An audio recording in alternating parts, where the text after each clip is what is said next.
Em 2012, a gente tinha um amigo em comum, né, o Prado. Ele costumava sempre que ele chamava o Guilherme, falava: Ô, mestre, doutor, bacharel, né? Eu nunca soube qual é a sua titulação. Qual que é a sua titulação, Minha Guilherme? titulação, eu sou mestre, eu fiz mestrado, tá? Não tive energia para seguir para o doutorado. Tá?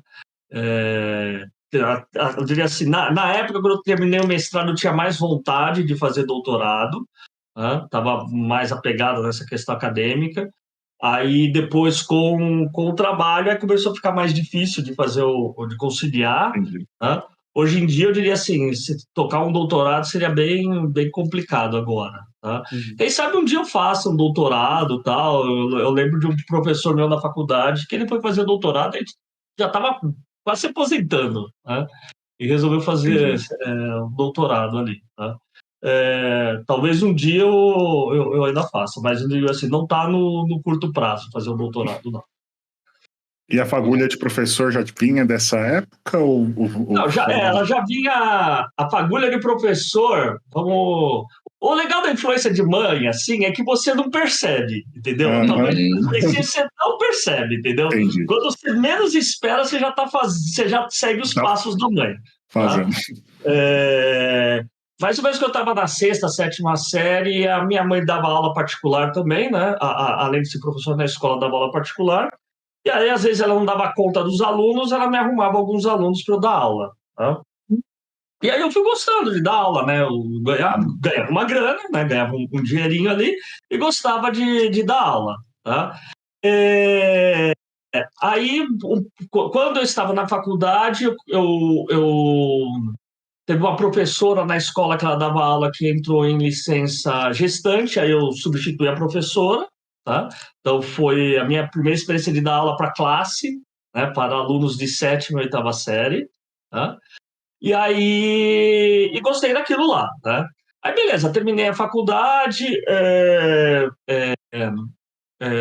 entrei no mestrado, mais para frente, né? Depois entrei no mestrado e sempre gostava, além de dar aula, sempre gostei bastante de ouvir e contar histórias. E aí, quando eu estava no final do mestrado, recebi convite para fazer um curso de UX, tá? Na verdade, na época chamava Arquitetura de Informação, tá? Fazer um curso de. Quando surgiu o nome UX? Tem uma data específica, um período específico? Não, o nome é antigo, é mais ou menos na década de 90 que já tem a primeira. Que o termo, com esse sentido que ele tem, ele foi cunhado. Tá? Não vou lembrar de cabeça aqui o nome da autora. Depois eu procuro aqui, eu tenho até o nome da autora aqui. Mas foi mais ou menos na década de 90 que o termo foi cunhado, tá? Com o propósito que a gente tem hoje.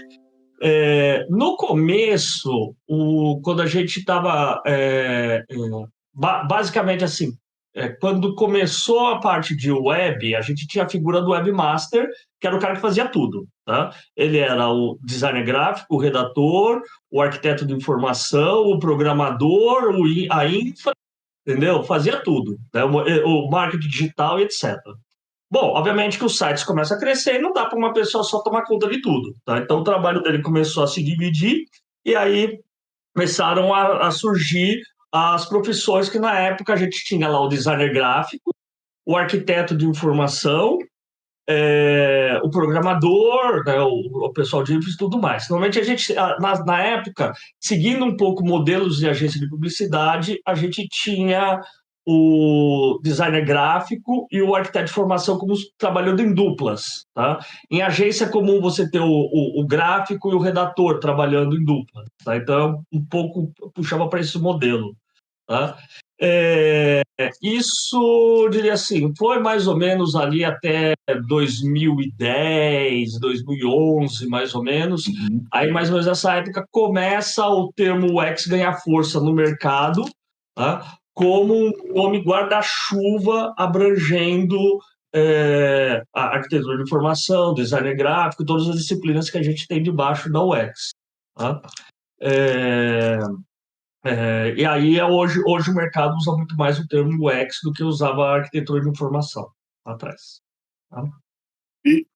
Assim, você hoje só leciona como o UX? Como que funciona aí? Como foi para você dar aula e onde você dá aula hoje? Tá bom, vamos. Bom, Você então, fala se começando quiser. pelas aulas, então, tá? Eu dou aula na Infinet, que é aqui do Rio de Janeiro, tá? Dou aula na escola Escola de Comunicação e Desenho Digital, tá? Que é dentro da Infinet. Estou dando aula também na PUC, de Minas, tá? Na Impacta, em São Paulo, e no MBA da USP, né, da USP Exalc, né? Todas elas eu estou dando aula remota, né? Então, aqui mesmo de casa que eu dou aula para todas elas, tá? E eu sou professor, mas também trabalho, né? Isso daí vou falar isso, tá? Mas A gente tem que usar o termo, né? Você pode até dar aula, mas você tem que trabalhar para poder se sustentar. no Brasil, Infelizmente ainda tem que ser dito, né? Infelizmente é isso, tá? Então hoje eu sou gerente de UX no Claro TV+, né? Na Claro, na área de TV da Claro, tá? Inclusive, você pode estar na área de TV, mas depois que eu comecei, assim, não sei, depois que eu era cliente Claro antes de você chegar lá, e depois que você chegou lá, assim, por incrível que pareça, melhorou a usabilidade. Não sei se foi da sua ida para lá, mas foi no momento ali que teve uma mudança, Sim, umas atualizações. Ainda teve bastante coisa que a gente quer melhorar no produto, tá? Sim, a gente fez algumas melhorias, teve boas melhorias, mas ainda tem muita coisa que a gente quer melhorar no produto, tá? Mas, voltando na história de professor que também trabalha, no meu caso, Guilhermo, tá?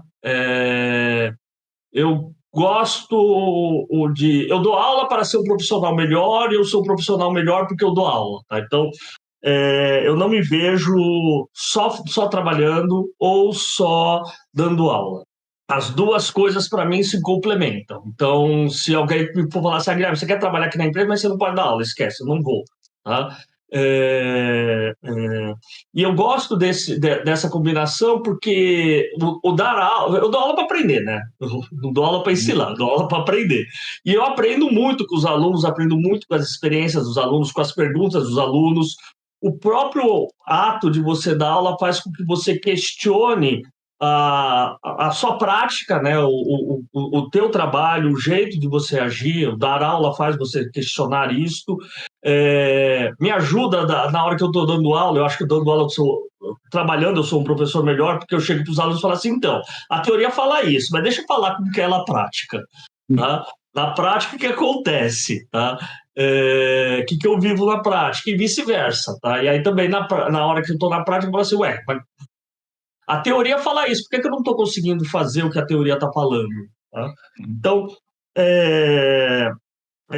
hoje dar aula é uma segunda profissão que eu tenho. A minha primeira profissão, de onde eu ganho dinheiro, é como gerente de UX lá na Claro. Dar aula é uma segunda profissão, mas eu não seria bom na minha primeira profissão se eu não tivesse a segunda. Guilherme, uma pergunta. Da onde você tira tanta energia para trabalhar como gerente na Claro e ainda dar aula em todas as instituições renomadas que você falou? Eu tô ouvindo você falar aqui, eu preciso trocar meu mindset aqui, porque, o Guilherme, ele tá ali 360 e eu tô aqui, nossa, eu trabalho em um emprego e falo, cara, eu tô impressionado, cara, de verdade. Cara, é um misto de... Primeiro tem um pouco de paixão. Na hora que você gosta das coisas, o cansaço não é tão grande assim, tá? Segundo, esse da aula, eu já dou aula há muito tempo, que eu falei, eu comecei a dar aula em 2007, eu já vai fazer quase 20 anos que eu dou aula, tá? Então, a primeira vez que você vai dar aula, eu diria assim, é aterrorizante, tá? Você vai montar um curso pela primeira vez e tudo mais. Mas, a partir daí, o que você vai fazendo é incrementando isso daí. Então, toda nova turma, você vai melhorando um pouco, mas você já tem uma biblioteca, você já tem uma bagagem ali que fica mais fácil de você dar essas aulas, tá? Outro ponto também, eu dou aula em pós-graduação, então é menos cansativo do que dar aula em graduação. Quando você pega uma matéria em graduação, você dá aula por um semestre.